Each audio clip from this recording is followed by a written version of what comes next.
नमस्कार मित्रों, स्वागत है आपका हमारे इस चैनल में। अगर आप एक CSC BLE हैं, कॉमन सर्विस सेंटर संचालक हैं, तो आप सभी के लिए बड़ी अपडेट निकल के आ रही है।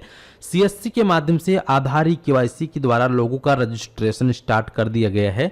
तो किस प्रकार से लोगों का आप लोग आधार KYC के माध्यम से रजिस्ट्रेशन करेंगे और वह कौन सी सर्विस है, आज की इस वीडियो में जानेंगे। तो वीडियो में आगे बढ़ने से पहले आपसे एक छोटी सी रिक्वेस्ट है, अगर आप चैनल पर पहली बार आए हैं तो चैनल को सब्सक्राइब करने के साथ साथ नोटिफिकेशन बेल आइकन को ऑल पे क्लिक करके ऑन कर लीजिएगा, ताकि आप इसी प्रकार की इंफॉर्मेटिव वीडियो देख पाएं। तो चलिए शुरू करते हैं।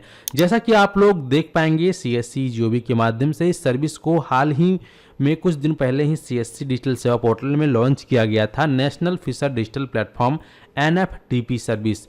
अब इस सर्विस के अंतर्गत कौन कौन से लोग पात्र हैं, कौन कौन से लोगों का आप लोग यहाँ पे आवेदन कर सकते हैं और इससे कस्टमर को क्या लाभ होगा, सबसे पहले आपको ये जानना जरूरी है। इसके बाद ही आप लोगों का रजिस्ट्रेशन कर पाएंगे, क्योंकि आपको इस सर्विस के बारे में उनको उनके बेनिफिट के बारे में बताना होगा।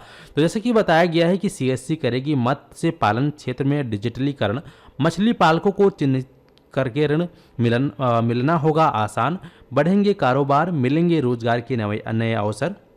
तो जो लोग मत्स्य पालन का काम करते हैं, मछली बेचते हैं या मछली का पालन करते हैं, मछली जैसे कोई बिजनेस करते हैं मछली के टाइप में, तो उस प्रकार के लोगों के लिए यहाँ पे गवर्नमेंट के माध्यम से एक सुनहरा मौका निकल के आया है, जहाँ पे उन सभी का नेशनल फिशर डिजिटल प्लेटफॉर्म के अंतर्गत उन सभी का पंजीकरण हो रहा है, रजिस्ट्रेशन हो रहा है, जिससे कि जो मछली पालक हैं उनको आसानी से ऋण मिल सके, जिससे कि वह लोग और अच्छे से अपने कारोबार को बढ़ा सकें, जैसा कि यहाँ पे साफ साफ बताया गया है।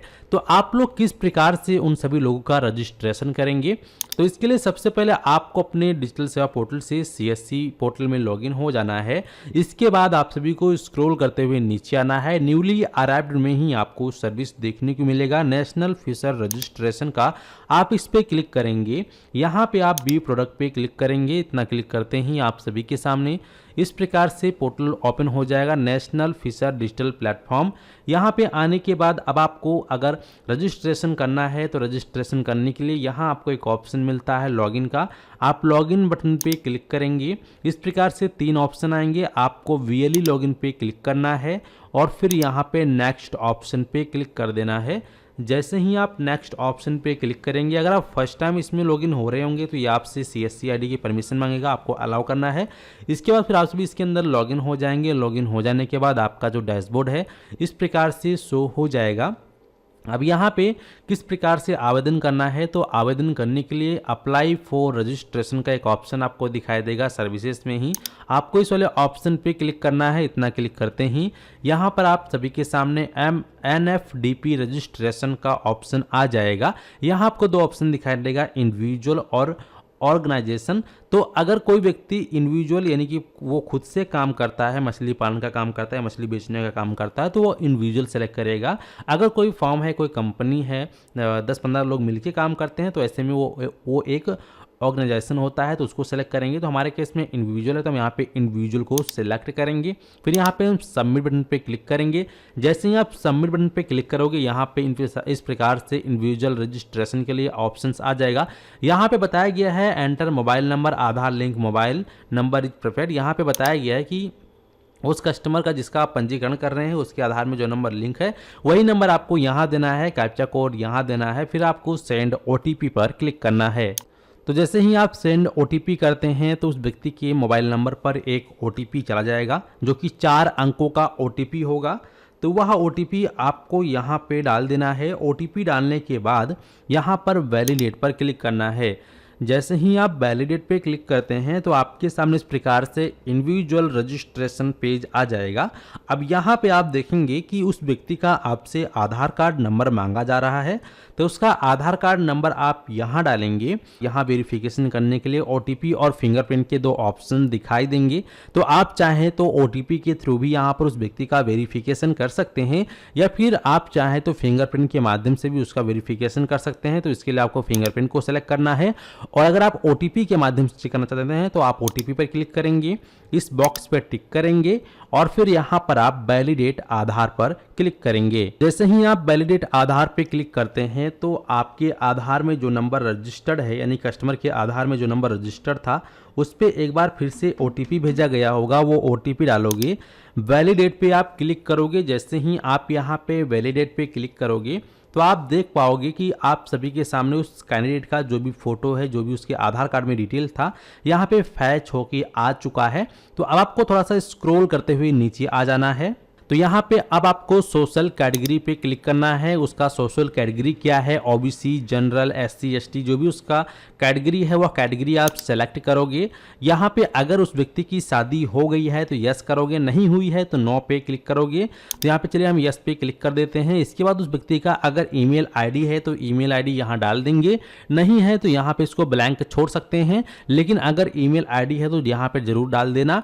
इसके बाद यहाँ पे क्वालिफिकेशन पे क्लिक करके यहाँ पे उस व्यक्ति ने कितना पढ़ाई किया है, primary, matriculation, under graduate, graduate, post graduate, doctorate या फिर नील या फिर अदर्स। तो इसमें जो भी पढ़ाई किया है करेंगे। अगर नहीं पढ़ा लिखा है तो नील पे क्लिक करेंगे, अगर कक्षा 5 तक पढ़ा है तो प्राइमरी करेंगे, अगर क्लास 10 तक पढ़ा है तो मैट्रिकुलेट करेंगे, अगर वो 12th पास है तो अंडर ग्रेजुएट आप कर सकते हैं।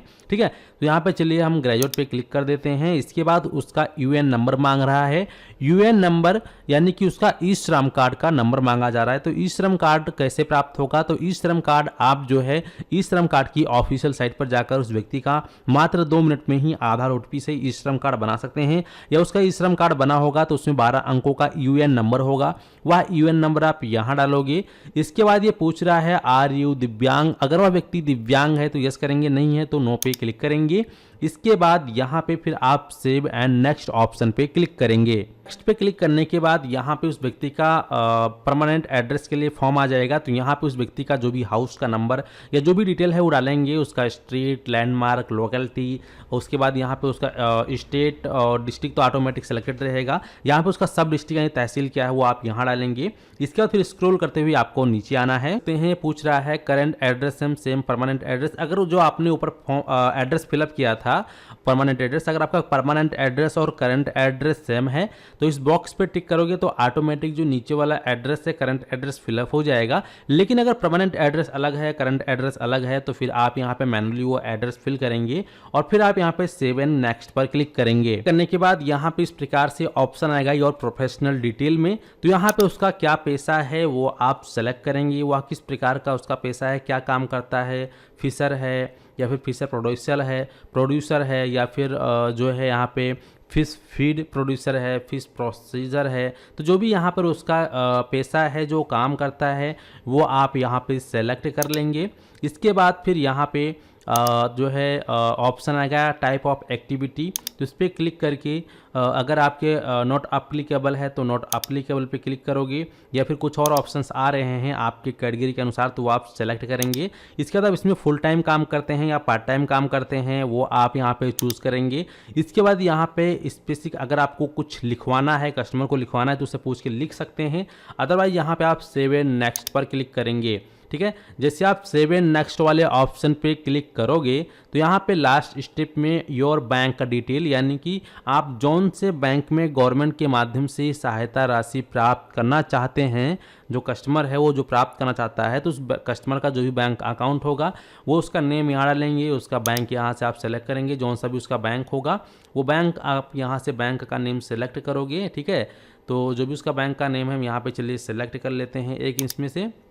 उसका IFSC कोड यहाँ डाल के वेरीफाई पे क्लिक करोगे तो उसका वेरीफाइड हो जाएगा IFSC कोड। अकाउंट नंबर यहाँ डालोगे, फिर अकाउंट नंबर यहाँ डाल के वेरीफाई पे क्लिक करोगे तो उसका अकाउंट नंबर भी वेरीफाइड हो जाएगा। फिर यहाँ आपको ऑप्शन मिलता है सबमिट का, आप सबमिट कर देंगे तो उसका रजिस्ट्रेशन यहाँ पे कंप्लीट हो जाएगा। या फिर अगर आपको लगता है कि आपने कुछ डिटेल गलत फिल किया है तो प्रीव्यू पे क्लिक करके दोबारा से उसकी डिटेल्स को फिल कर सकते हैं। या फिर अगर आप स्किप एंड सबमिट करना चाहें तो आप स्किप एंड सबमिट भी कर सकते हैं। ठीक है, तो यहाँ पे डायरेक्टली हमारा सब कुछ सही है तो सीधा आप सबमिट पे क्लिक करेंगे। अगर आपको लगता है कुछ आपने गलत डिटेल फिल किया है तो प्रीव्यू पे क्लिक करोगे, प्रीव्यू पे क्लिक करने के बाद जो भी डिटेल्स होगा सभी आपके सामने शो हो जाएगा। तो इस प्रकार से आप लोग बहुत ही आसानी से अपने CSC डिजिटल सेवा पोर्टल के माध्यम से नेशनल फिशर रजिस्ट्रेशन कर सकते हैं और इस पे जो है उस व्यक्ति को गवर्नमेंट के माध्यम से ऋण वगैरह भी मिल जाएगा। साथ ही साथ जो भी सहायता राशि होगा वो गवर्नमेंट के माध्यम से उसको प्रोवाइड किया जाएगा। रही बात VLE की कि VLE को क्या मिलेगा, तो VLE को यहाँ पे कमीशन बताया गया था CSC के माध्यम से कि लगभग 50 रुपये का मिलेगा, लेकिन आप कस्टमर से भी जो आपका प्रिंटिंग चार्जेस वगैरह है वो आप ले सकते हैं। ठीक है, तो उम्मीद करते हैं कि आप लोग इसे समझ गए हैं। चलिए मिलते हैं आपको एक नई वीडियो में। इस वीडियो के साथ करते हैं, धन्यवाद।